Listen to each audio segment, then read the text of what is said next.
everyone. Thank you so much for coming. I think we can get started now. It seems like we have a good amount of people. So I'm Kathy Davenport Lee. My pronouns are she and her. I'm a VP of Interactive Design at HBO.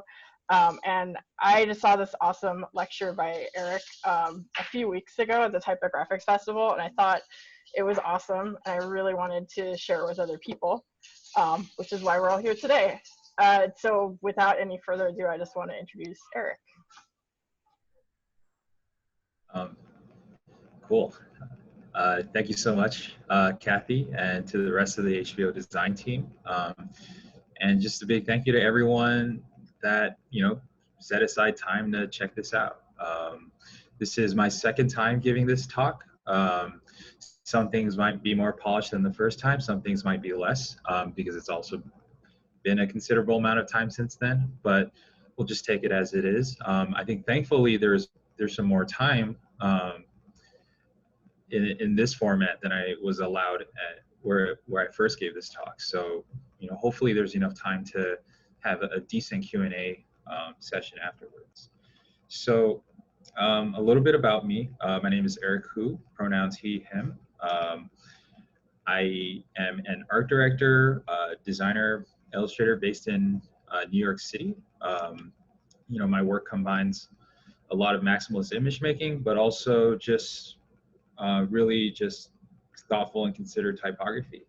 And so, while I call New York my home, I grew up in LA, and I was born there, and that's where I think a lot of my inspiration comes from. Now, Los Angeles has a really rich tradition of graphic design, and it's shaped the field. But I'm not going to talk about most of these things. Instead, I'm here to talk about the typography that's seen in the streets, particularly what I myself saw growing up. And I would argue that the vernacular type in LA has had a much bigger impact on the world. And growing up in Los Angeles has given me this unique appreciation for typography and letter forms. Before I want to get ahead myself, just a warning that there's mentions and depictions of racism and thus violence throughout my talk. And it will be very apparent why, and it's hard to actually not mention that, because the history of LA is dominated by two things, in my opinion: the development of the automobile and its tenuous issues with race. And by race, I mean its violent relationship to settler colonialism, immigration, and race too. And it's where the two collide that emerges a lot of the most distinctive graphic vernacular, and where that exists. The car is what made typography in LA loud, larger than life, in your face, and able to be read from across the street at 40 miles per hour. And the multiculturalism is what gives the typography its character. And a big part of the latter comes from the fact that Los Angeles was once a part of Mexico. So there's no surprise that there's always been a significant and sizable Mexican-American population in the city. The concept of Los Angeles as an English-speaking city is less than 200 years old. More than 10,000 years ago, it started off as land belonging to the Tongva and Chumash people. And then Spain, settlers from Spain came in, and from that, the area now known today as California was a part of New Spain, and then it became a part of Mexico. And the U.S. annexed Mexico in 1850. And so, just the concept of LA as a city, it's something that's just has always been evolving. And even before LA, officially became part of the Union, the gold rush brought a lot of migrant workers from all over, but particularly the gold rush brought workers in from China as they sought out these opportunities to get rich. As a result of this immigration of Chinese people, they had to deal with a lot of racism. There was a lot of fear and backlash, and the largest mass lynching in American history took place in LA, actually. The Chinese Massacre of 1871 occurred where hundreds of people went into Chinatown, attacked and murdered, the residents there. And so about 10 years later, this new law was enacted called the Chinese Exclusion Act. And what resulted was that Chinese people were banned from immigrating to the US. And this wouldn't be repealed until decades and decades later.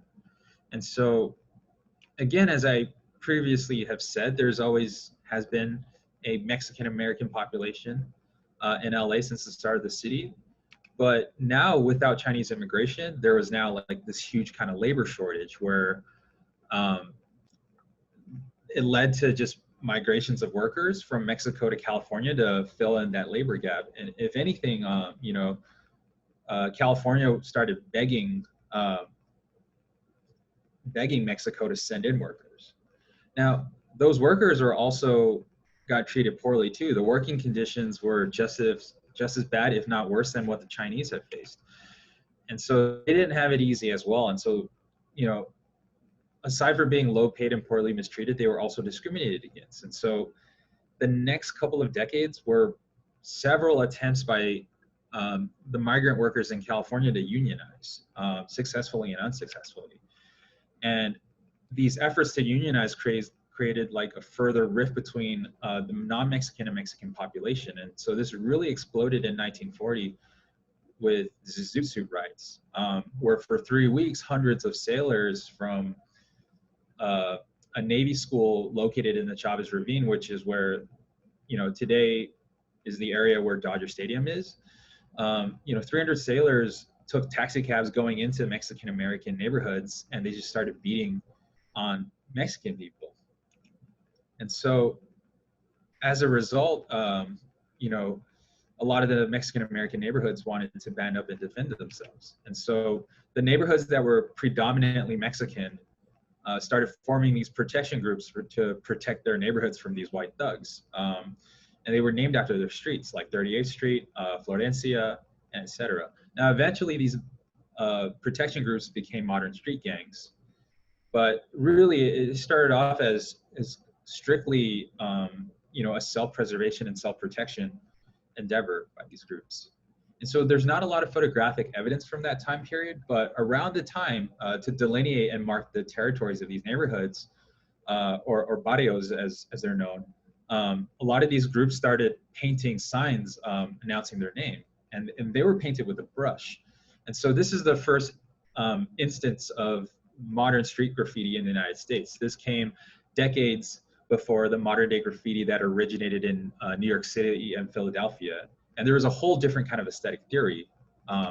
You'll notice that instead of these like fresh, like alien sort of bubble letters, the letter forms took a much more traditional Gothic black letter form, and there was a lot more adherence to an older calligraphic tradition. Now, black letter has been a part of Mexican culture, long before this, and simply a trip to Mexico City, you'll see a ton of black letter. But we'll see how it takes a life of its own in LA and how it ends up just becoming this defining marker of the city. What was also shifting in the 1940s was transportation. So believe it or not, LA used to have the best public transportation system in the country. There was a huge network of streetcars everywhere. And, what essentially happened is that gas companies around the time purchased these electric railway companies and tore them down and started putting out freeways. And that's really how LA became a car city. So with more people driving, businesses had to make their signs bigger. So by the 1940s in LA, the city had already become this mecca of neon and incandescent signs. The thing is, though, is that during the Second World War, there was a restriction on manufacturing. You had to save all the metal and all the precious materials for the war effort. So there was a period where, the neon and incandescent signs started slowing down, and hand-painted signs are still a big thing in LA. So there's people that in the audience who might know that the sign painting program at Los Angeles Trade Technical College is one of the oldest, and today it's actually the only remaining program in the country where you can learn to hand paint signs as a trade. And so the format started accommodating them automobile, and they started getting bigger, right? And so even today, there's still just this like tradition of just hand painted signs like all throughout the neighborhood. Admittedly, there's varying degrees of craftsmanship. Some are more polished than others, but all are equally charming. So for people that are interested in hand painted signs, there's a few books that are well known. One of the big textbooks for painting signs is the Speedball textbook for lettering and poster design. This was written by Ross F. George, and it's been around for a while. So what we're looking at is, I believe, the 1941 edition. Now, in the book, there's these examples of letters that you can copy, right? And there's this page called Old English, as you can see. And there's speculation and evidence that the people that drew these signs, or placas, as they're also known, were aware of this book. And so you can see plenty of similarities and influences within these letter forms. And these were all painted with the brush. So, the funny thing is that growing up in LA, we didn't call this type of lettering black letter or Gothic. I didn't heard these terms until I went to art school. We simply knew it as Old English, and that's taken directly from that page in that book. A couple things also happened towards the end of the 1940s. The Colby Poster Printing Company opened in LA. So they were a letterpress and printing studio, and they printed posters for people, and they were affordable. But in order to save money, they had this format you kind of had to stick with. So they shut down in 2012, but anyone that's grown up in LA has, seen these posters all over the streets, everything from boxing matches to gig posters, to someone looking for a roommate. This type of lettering was just seen all over the city, and it gave LA a really distinctive look, and it also had a huge effect on that visual landscape. But I think maybe more pertinent to this current discussion is, at the end of the 1940s, spray paint was invented. So instead of just painting with a brush, now you could paint something really, really fast, right? But with each new tool, there's things that are easier to do and things that are harder to do. Painting Gothic letter forms would be kind of difficult with the spray can because, in order to paint these letters, you kind of have to do more than one stroke per letter. And so the letter forms, in order to be efficient and to be optimized for the spray can, you had to be able to paint these letters just in a single stroke, ideally, right? And so as a result, the letter forms began to match the tool. And so on the left, you can see kind of like the black letter uppercase E going from multiple strokes, eventually becoming a single stroke towards on the right. Now, in any other case in history, this would take hundreds of years, but this took less than a decade. And so Francois Chastanet highlights in his book, Cholo Writing, Latino Gang Graffiti in Los Angeles, just this kind of evolution and what happens. And so you can really see this with other letter forms too, where it goes from an older calligraphic tradition to just an aesthetic on its own. Now, within 10 years, these black letter shapes became their own thing. And so by the 1960s, they had become totally different and almost unrecognizable from their previous source material.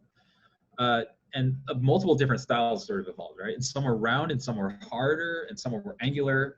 Looking at them now, you would hardly kind of make that connection to a European calligraphic tradition. But, the lineage is loud and clear once you see that. Also during the 1940s and 50s, there was also this push for a stronger Mexican-American identity. And part of that, the Chicano art movement spilled into the arts. And there's this artist, Chaz Bojorquez, who was educated in the Schoen Art Institute, which is now known as Cal Arts. And he brought Chicano graffiti into the established art world. And so this work in particular, Placas, is actually a part of the Smithsonian Permanent Collection. Now, here's where it gets kind of interesting, right? By the 1970s, Chicano lettering started bleeding into other subcultures in LA. And this is because, just by actual proximity. There was a big Mexican population near Venice, but there's also a big kind of surf culture and punk population that was burgeoning. And so we're seeing worlds essentially collide. And surf culture was the first non-Mexican culture, or non-predominantly Mexican culture, to embrace this Chicano kind of heritage. There's this artist, Rick Griffin. He's responsible for some of the most psychedelic posters ever. And, he did the album cover for this band Rank Strangers. and featured prominently is that cholo lettering. In Venice around the same time in the 1970s, there was a big drought in LA.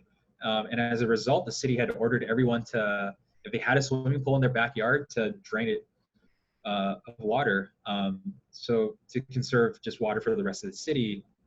And a couple of bored surfers, put wheels on their surfboard and started skating in these empty swimming pools, and that's how skateboarding culture was, took off. And one of the earliest crews, Dogtowns and the Z-Boys, started really borrowing from that aesthetic. And you also saw it in motorcycle culture too. So also in Venice was like the punk scene. There's this band Suicidal Tendencies. One of their members, Rick Clayton, was also an artist, and he designed their flyers. We basically start seeing just this lettering style just proliferate just to like hip hop culture at large with Kid Frost. So this was happening on the west side of LA. A bit more east of downtown, there was also another wave of immigration. So it became legal again after World War II.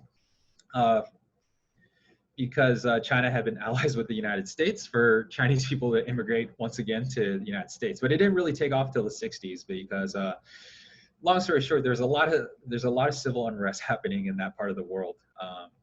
So towards the 60s, it kind of just settles, and people from Taiwan and Hong Kong started moving towards LA. And the reason for that was there was a real estate developer, Frederick Shea. He saw just like, a city kind of on the outskirts of LA, Monterey Park, as this mostly white neighborhood, but with a lot of empty lots. And so he took out advertisements in Hong Kong and Taiwan newspapers and marketed Monterey Park as a Chinese Beverly Hills. Total bluffing, but it worked. It really attracted a bunch of more middle-class Chinese people over. And so the city started shifting. Monterey Park went from just a small, kind of predominantly white, old-timey town into something that was just a lot more ethnically diverse. And so you had, you had Chinese businesses serving Chinese customers. So this was very different from Chinese businesses previously serving mostly white customers. So you don't have the chop suey style signage that you saw in the early 20th century. This was Chinese businesses serving Chinese customers.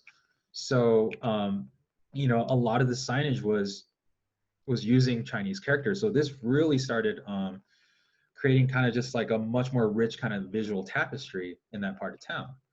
The thing about it is that you'll notice that these signs weren't hand painted, because a lot of the sign painters who were good at painting Latin characters or English letters for English signs weren't trained in Chinese calligraphy. So they started using this new technology that called vinyl lettering, where a machine literally cuts the shape out of letters.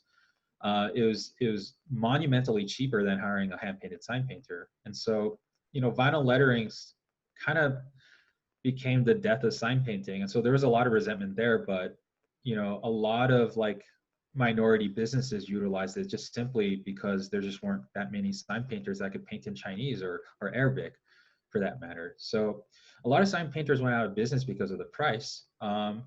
And as a lot of Asian businesses started utilizing vinyls, perhaps this caused a little bit of resentment, right?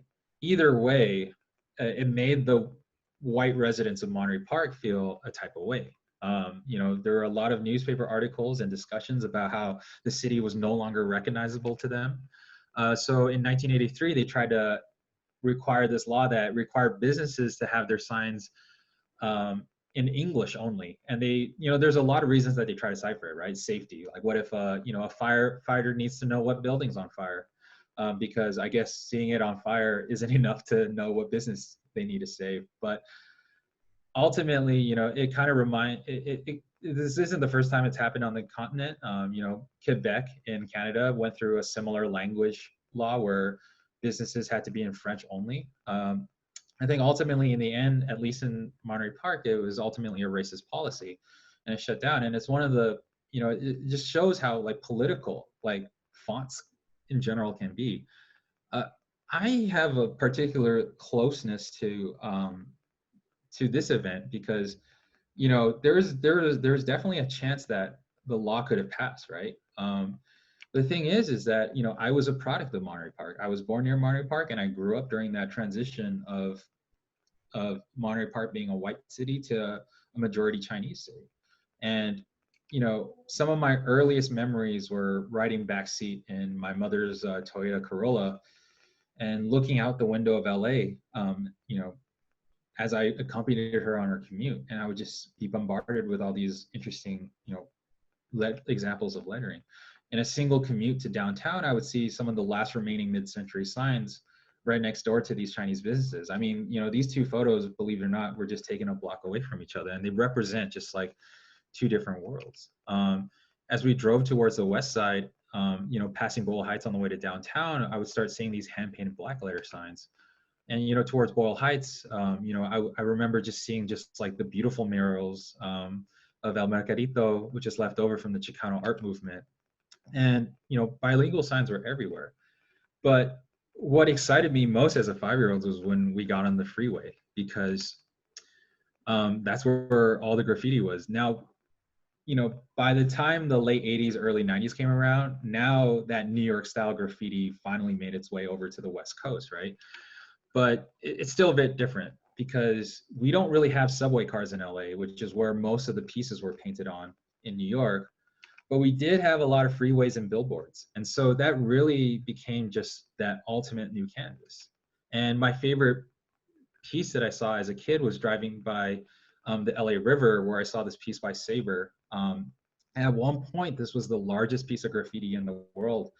If you see a tiny little dot in the middle, smack dab in the middle, it's actually the artist himself sitting, or the writer himself sitting on top of the B. And so he I believe he did this every night with buckets of paint, and it took him a year, you know, in a year every night to finally compete.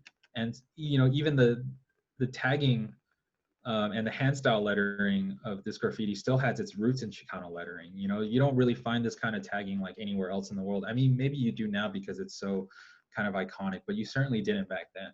And so Chicano lettering kind of kept evolving as, you know, as that black letter became just de-emphasized and that angular kind of letter form started becoming more emphasized. Like a lot of different kind of styles took place, some much more ornate than others. And, you know, Chaz Bojorquez himself has influenced this whole generation of graffiti writers who took that Chicano lettering to a whole other level.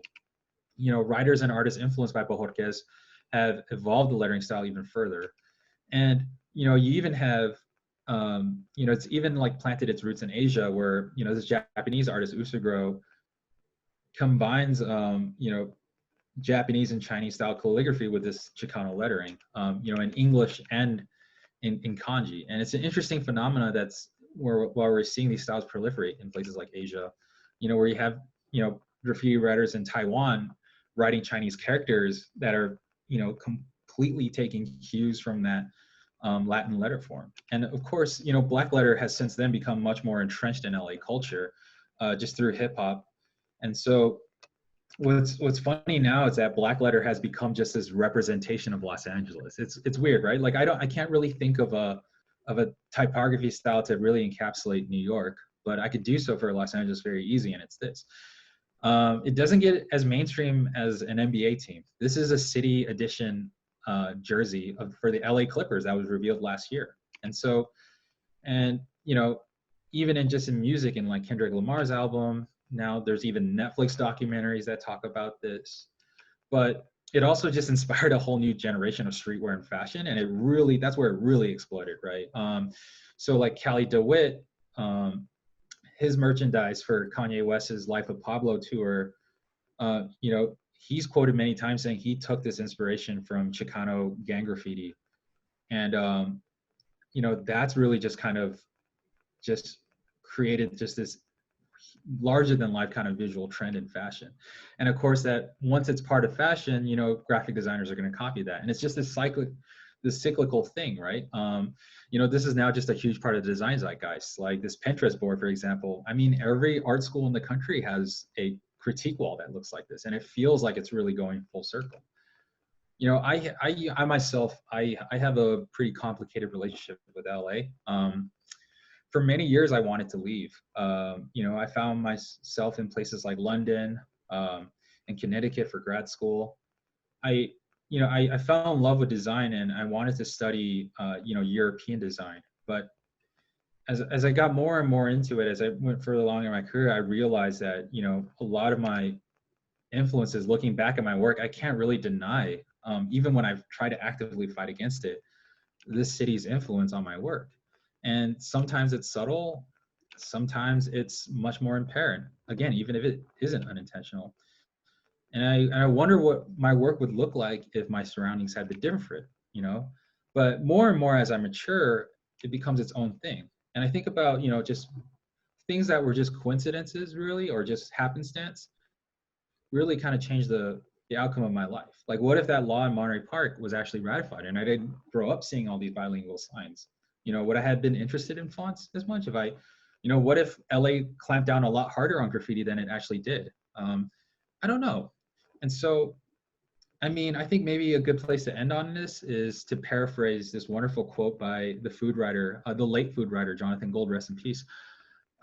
But basically, it's like, if you live in LA, you're used to having your city explained to you by people who come in for a couple of weeks and they stay at a hotel in Beverly Hills and they take in what they could take in within 10 minutes in their rented car and they try to tell you what it is, right?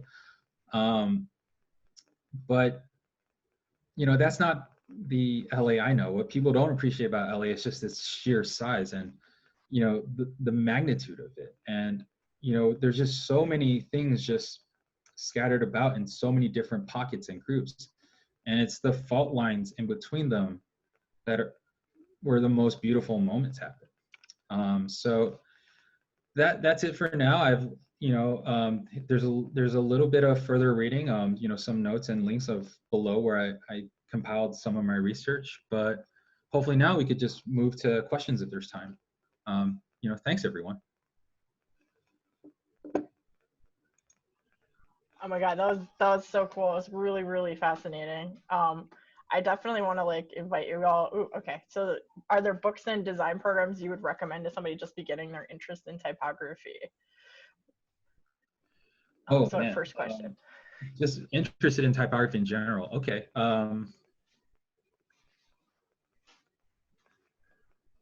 There's I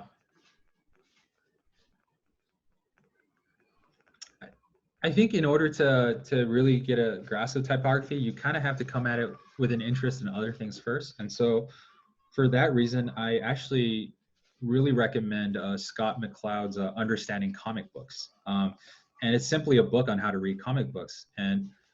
But it's actually much more profound than what I'm. I love that Sorry? one. It's so good. Yeah. Scott McCloud. Yeah. It's much more profound than what the title implies, but it teaches you how to tell a story and how to frame an image and what does it mean to pan in on something? What does it mean to have a close-up of something? You know, I think that's a really good starting point. In addition to that, I think this book, Shaping Text, is really good. I don't remember who the author is. I think what helped me when I first started was Ellen Lupton's book, Thinking with Type, as well as, man, I've read a bunch of books about typography, but it's like, I don't know if I could recommend a lot of them because a lot of them are just kind of written from like an earlier time. And a lot of it, there's just such like a gatekeeping aspect to it. Like a lot of the language and stuff is just like, you kind of just, it's really exclusionary, but I think like, I think just maybe to get pretty interested in, I would say Ellen Lupton's book, Thinking with Type, is like a really great kind of introduction to it. I would also think if you want to get more interested in some like more calligraphic traditions, Sheila Waters' book on calligraphy is amazing. There's also Edward Johnson has this book called Writing, Lettering, and Illuminating. That's very fascinating. As well as, you know, I think Robert Bringhurst's Elements of Typographic Style. You know, that's been cited a lot. I think that book's a little bit dense and a little bit overkill sometimes, but you know, it's pretty comprehensive. So I think if you just want to kind of dive headfirst into it, that's a good place to start as well. But I think for the subject matter in particular that I've talked about, I would say Cholo writing, Latino Grand Graffiti in Los Angeles by Francois Chastanet, is good on this subject matter in particular. I think it's really funny because it's like, you know, a lot of the books about typography isn't really about the typography that I just spoke about now. So it's a little bit hard to know what to recommend or not productively to get into that kind of space. But you know, I think like just as many of those resources as you can. Another one is maybe, I think it was The Beginner's Guide to Visual Literacy. I'll have to double check on the titles, but you know, yeah, I think off the top of my head, those would be some good ones to start off. Awesome. We have a few more. Sorry, that's my kid. Are there any books and design programs you would, okay, so we just answered that. The newly unveiled logo for the 2028 LA Olympics attempts to channel the diverse spirit of LA. Does it work for you? Man, I think like the logo is kind of just like uninspiring. Like it's just like, I think full transparency, I was part of like very early conversations on the design of the Olympics while I was at Nike, because some design teams at Nike were asked to take a stab at it.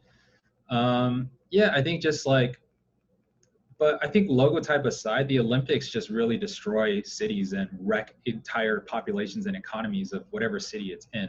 And so just as like, just from the start, I don't think there should be any Olympics in LA or any city for that matter, because of the amount of damage it does. But as an identity, like, yeah, I think it's just kind of lazy. It's just like, yeah, look, these are the A's kind of done in different ways. You know, it's implying diversity, but it's like, it doesn't really, it just removes kind of context and stuff. You know, just seeing different fonts next to each other, there's a whole deeper story to that that's just really not being let on. So yeah, I don't know how much time to dedicate to that, but I don't feel anything. I guess like it's just ultimately indifference. Cool. So how did you come to start working these influences into your own design work? Any challenges and how that was initially received? It wasn't conscious. Honestly, again, it's like I didn't really realize this was a thing until I look back at all my work. Like I got asked to give this talk, but it wasn't about my portfolio, and so I'm used to talking about things all completely in relationship to my work, and so yeah, I wasn't really sure, but it really wasn't like fully formed until much later on, and it wasn't like, oh, I'm gonna lift this style for that. To me, it was just like this lettering has always been a part of me. Like when I think about black letter, I don't think about just black letter from a Spanish or German tradition. You know, I think about it from that Los Angeles Chicano heritage, like tradition. And so there was just, I think even the same thing with like script, like Spencerian, like cursive, you know, there's an LA version of that too. And so I don't think it was necessarily conscious. And I think that's a funny thing too, right? I think like as a designer, I think the people that are watching, you might not notice what are your direct influences, but I think if you just like look at your portfolio at large, you might start noticing some patterns. I think, you know, for me, it was just like, I'm just going to write something in Old English because it felt like a part of my toolkit in a way. I think a couple were typed into chat, so I'm just going to pop over to the chat real quick. What was your inspiration behind Mold magazine design?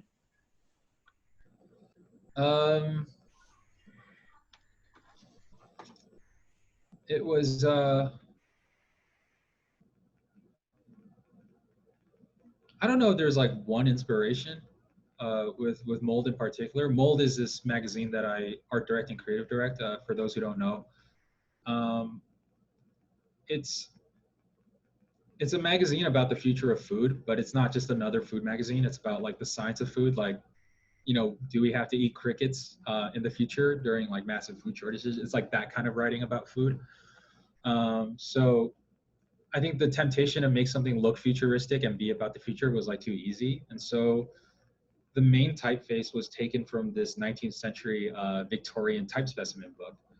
And so I think it was just like, sometimes just, there's always, I always try to have a conceptual basis for the work I do, but I think in this case, it was more like just, I like to challenge myself. Like sometimes I try to use like the weirdest font I could find, something that doesn't match the subject matter at all, and just through like sheer brute force, try to make it feel natural. And so it was like, how do you make a magazine about the future with like a typeface that's more than 150 years old? And I think it really came from that. And I think really just like from the actual typeface itself, it kind of just fanned into like the overall design language. Like the first two issues like really use like the lattice features of that, of the letter forms, as like a design motif. And it's kind of evolved since then, but yeah, it just was like, how do I make a food magazine about food and the future and not make it look like food and the future?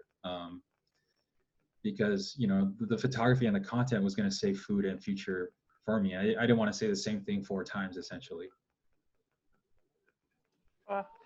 I'm just gonna keep rapid firing because like lots of questions. So in your journey of understanding the ways that your childhood has shaped your design style, when did you notice the influence, and what would be the sequel to this talk? I started noticing the influences, I would say, in graduate school. I would say, you know, to quote the artist Zhang Huang, distance provides clarity. I think when I was, so I grew up in LA, and I did my undergraduate at Art Center College of Design, which is a school in Pasadena, which is pretty much LA. And so I commuted to work. I lived at my parents' house.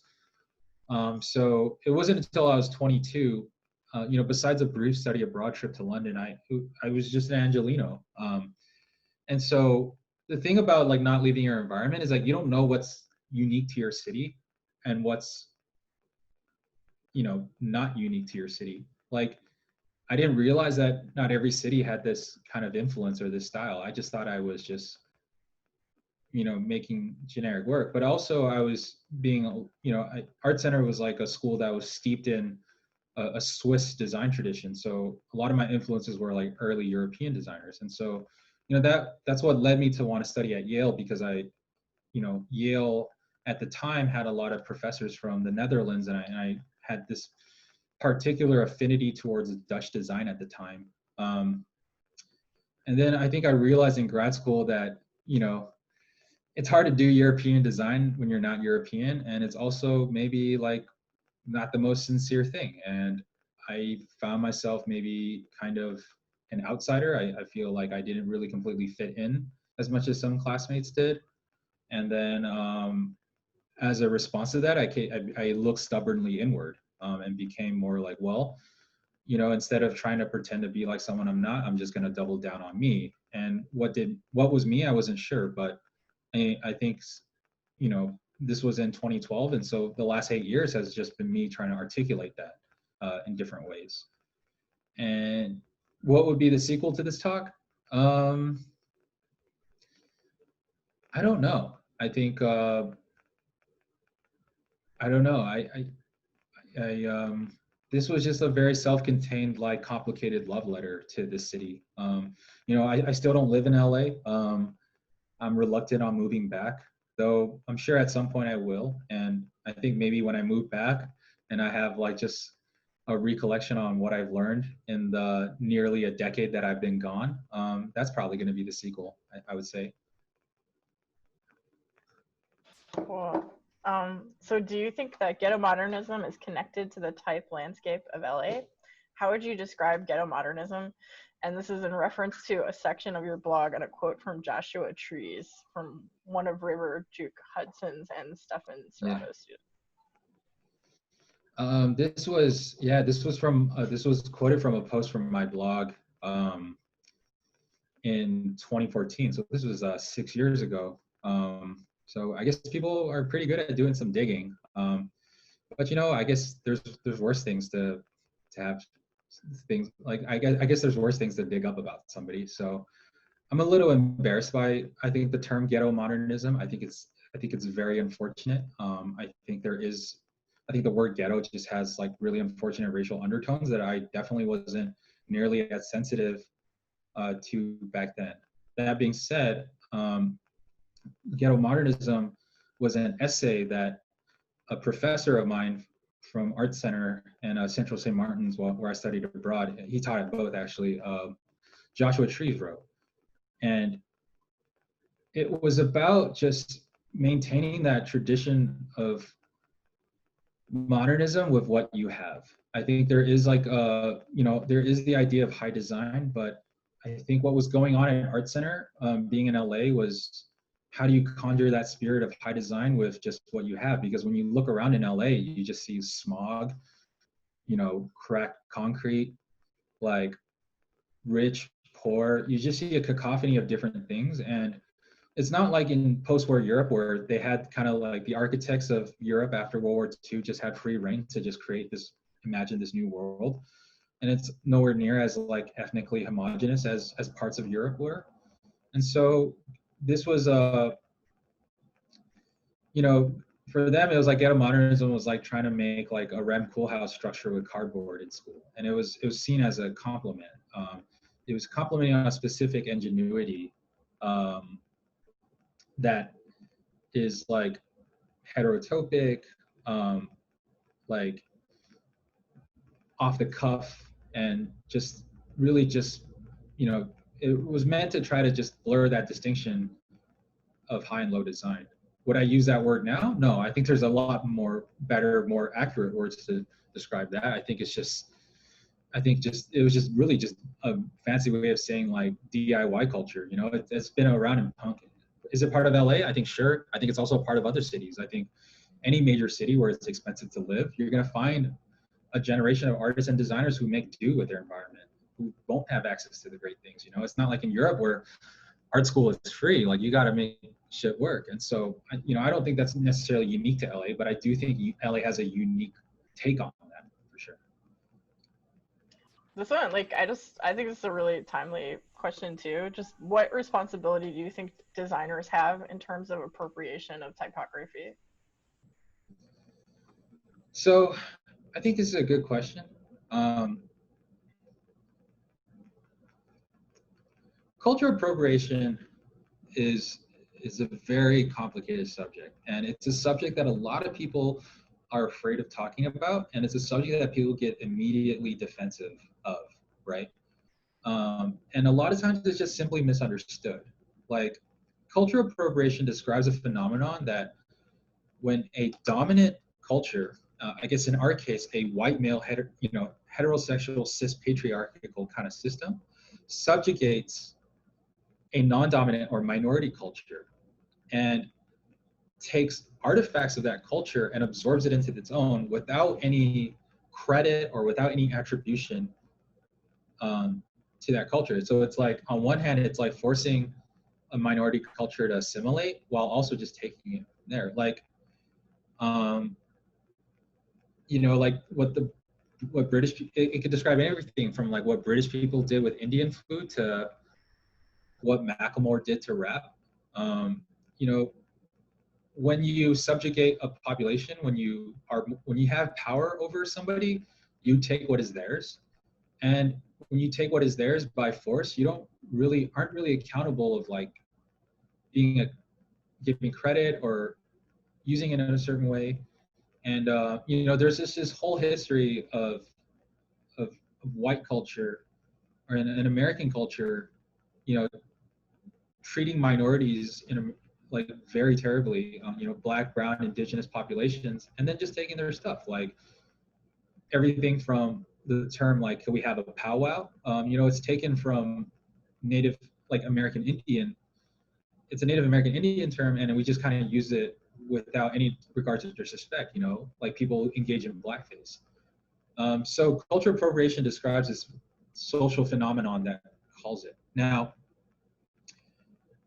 there's a difference between cultural appropriation and cultural exchange, right? So it's not about like who gets to do what or who doesn't get to do what. I think that's maybe like the least generous like reading of it. And that's usually why people shut down, because when you tell somebody that they're like engaging in cultural appropriation, they immediately assume it as a personal attack, and they're like, oh, I can't do this because I'm that. And no, it's just like really just asking somebody to be aware of that power consciousness, right? And so let's say a kid in Tokyo has a Madonna shirt, you know, Madonna being representing Western culture. Is that cultural appropriation? No, it's cultural exchange, because the kid in Tokyo, when he wears that shirt, it's very obvious that it's a American shirt. And that kid in Tokyo doesn't have power over American culture. If anything, it's the other way around. America influences Japanese culture.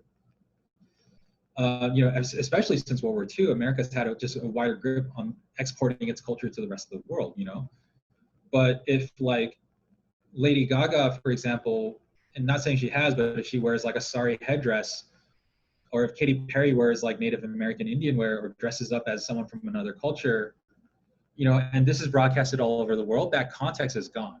Like, you don't know where that came from. It just becomes a Katy Perry thing, right? And so cultural appropriation really relies on power. And so, but the thing is that, you know, culture is messy. People are messy. Like, you probably heard the phrase, like, my culture is not a costume. The thing is like everything is a costume. Like it's convenient to like to think of yourself as a entity that is fixed, but you know, we're ourselves, but we're also an amalgamation of our friends, our family, our environment, our upbringing, right? You know, wires are gonna cross. Like when you're cooking and like you run out of, well, let's say the other day, you know, I ran out of hot sauce when I was making these vegan chicken wings, right? And so I used gochujang instead, and that's a Korean spice paste. Did I engage in cultural appropriation? No. I don't have my power in that context to really take advantage. But if a white chef opens like a Korean restaurant and really doesn't do it justice and charges twice as much, like, than, you know, a regular Korean restaurant would in LA, is that cultural appropriation? That's much closer, because there's a whole power dynamic to it, right? Cultural appropriation is usually pointing to other things, like the fact that, you know, mom and pop shops that are Korean business owners are struggling now in COVID, and like people are more willing to eat at this Korean restaurant even without that chef having credentials, because he's white, not in spite of it.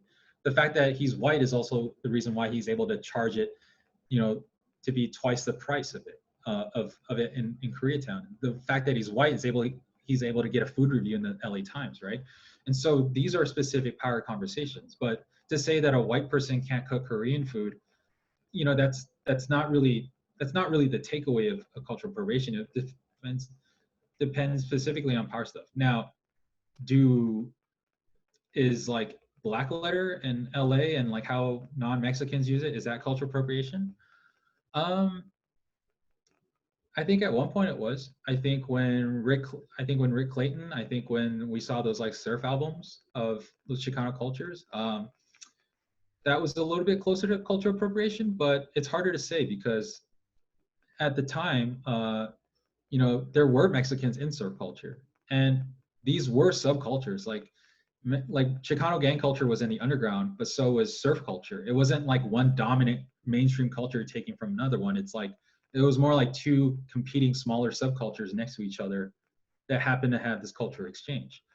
And over decades, you know, as hip hop started taking use of it, it's kind of become this LA thing. And so I think just the problem is sometimes is like there is a statute of limitations to cultural appropriation, because like, you know, after enough time, like it's hard to really trace like who influenced what, because it ends up being kind of in cycles. But what I could say is that, you know, I'm not sure about like an abstinence only policy towards cultural appropriation. I think it's not a matter of if, it's a matter of when. Like the way creativity works is, and the way like human relationships work, is that you will borrow something from another source. Now, that in itself isn't the problem. The problem, to me personally, speaking for myself, is when you don't properly credit, when you don't compensate the original creators. If there's no way to give back in terms of money, credit, attribution, when you just take it and absorb it as your own, I think that's where it becomes kind of a problem. But I think, you know, over just generation permutations, like I think LA Black Letter is bigger than like Black Letter now is just kind of bigger than everything. Like, it's, you could say I'm taking it from LA because I'm telling you specifically where I'm taking it. So now here I am, like, properly giving a talk and giving credit and trying to educate people about this history. But I think if I just said I was really interested in German fracture, I don't think people would bat an eye. And so this is where it gets kind of muddy. But I think the responsibility of designers always is to contextualize visuals and to contextualize the images that you take. I think the worst thing you could do is to show something without context and not credit or attribute things to. I think that's kind of just where the slippery slope happens, right? I think everything else is up for debate, but I think what's bad is that if you don't do your research, you don't credit, and you decontextualize, you put together a collage just because it looks pretty and other people were involved in the making of it and you weren't transparent about it. I think that's always bad, and I think that goes without question too. Thank you so much for that answer. I feel like it's a really good thing to talk about. So we have so many more questions that we can keep trying to answer. Sure. Do you think that all cities, towns have strong tethers to typography like LA does? It's possible for people to unearth them, or are there simply just places in the world with no discernible typographic history? I mean, there's places in the world where cultures don't have a written language, so I think there you go. But even then, there's like other visual markers and like pattern work and dots and paintings that are proto languages that can point to typography. I think every city has a typographic history, however significant or not. It's just a very different one, and it's just maybe as long as there's written language, there is typography, I would say, because the fact that something has to be written down automatically makes it a visual form.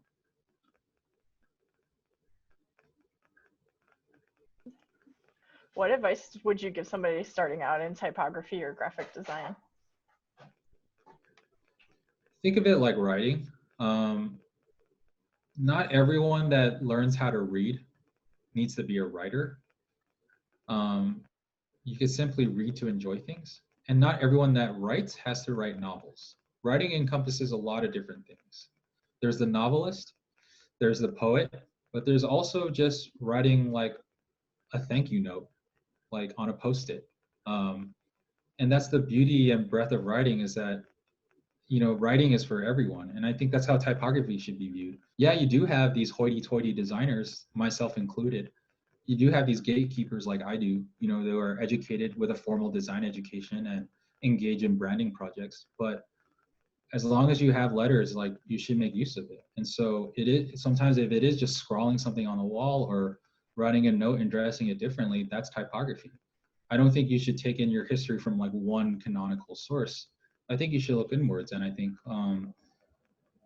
everyone has a relationship to typography. Like, whether maybe you like maybe as a kid you liked the Goosebump like children's books and you ran your fingers through like the emboss of the titles, or you did that with Harry Potter and you looked at like how the P turned into a lightning, or if you're like a guy that grew up that went to public school in America like I did, you drew that like diamond shaped S all over your notebook. I think there's a wellspring of resources within everyone to draw from. Do you have any other books or resource recommendations for Latinx people in design? I think the book Mexican Black Letter, I don't have the name of the author off the top of my head, but it's a beautiful book and it's really rich. I think where I would look to is like books about the Chicano art movement, because there was a lot of beautiful graphic design that kind of came out of it. But I think the fact that I don't have like titles committed to my head, it also just represents a shortcoming and a gap that I have, but also a lack of resources, at least to my knowledge, of these types of histories available. And there's just an unfortunate shortage of it. So I think this was a good question. And I think like we do need more people to write about these things and to research and to look these things up for sure. But I would say maybe adjacent to being Latinx, I would read the book City of Quartz. that in itself is about LA's history, but it talks about a lot of what I'm talking about. It goes into a deeper context in some of the Mexican race riots that I talked about in the beginning. You know, the Zoot Suit riots, the Sleepy Lagoon murders, that I didn't really have time to give enough like space to, but I think that's also a good book as well. Do you know of any Chicano typographers that are doing work with these letter forms?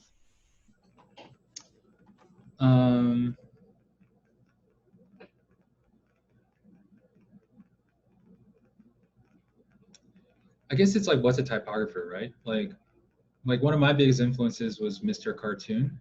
He's a tattooer, and I would say him, Chaz Bojorquez, like those two, like are typographers, and they're directly from the source and they use it.